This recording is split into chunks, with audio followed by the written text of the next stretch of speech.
An act of terror or a deadly DUI? That's the question surrounding a terrifying rampage that happened at the Santa Monica courthouse earlier this week. And CBS 2's Tom Wade is live with new and surprising information in this case. Tom? And Pat, that is the big question tonight. The victim in this case died just behind me where you see those orange cones, Donald Thomas.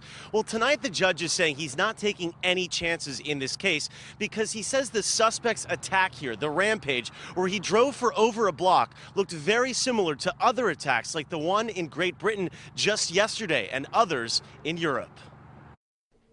Absadi Kidane was led into the court holding cell and said little as the judge read the charges against him. Kidane is charged in the killing of 40-year-old Donald Thomas, who was paying for parking at the Santa Monica courthouse when Kidane plowed his gray Camry into him and tried to escape during a block-long rampage on Tuesday afternoon.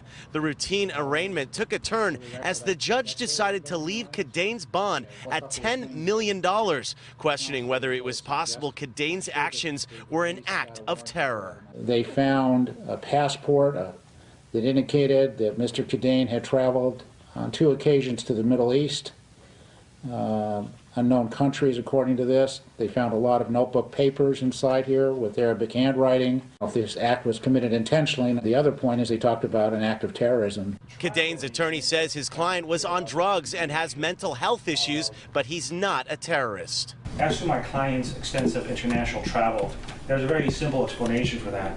His mother has worked at American Airlines for the last 10 years. It's a real shame for the way the system is supposed to work that someone is labeled a terrorist simply because of their name. Kidane's attorney says his client is an American citizen born to Christian parents from Ethiopia. Just before the 21-year-old was let off, he waved to his family in the courtroom. And tonight we also spoke with a lifelong friend of Donald Thomas, the victim. We were told that he may have been here at the courthouse filing paperwork for a company that he had just launched. He was an entrepreneur. We also know tonight he had 3 kids, one of them a young son who was absolutely devastated by the loss of his father. We're live tonight in Santa Monica. I'm Tom Wade. Back to you in the studio.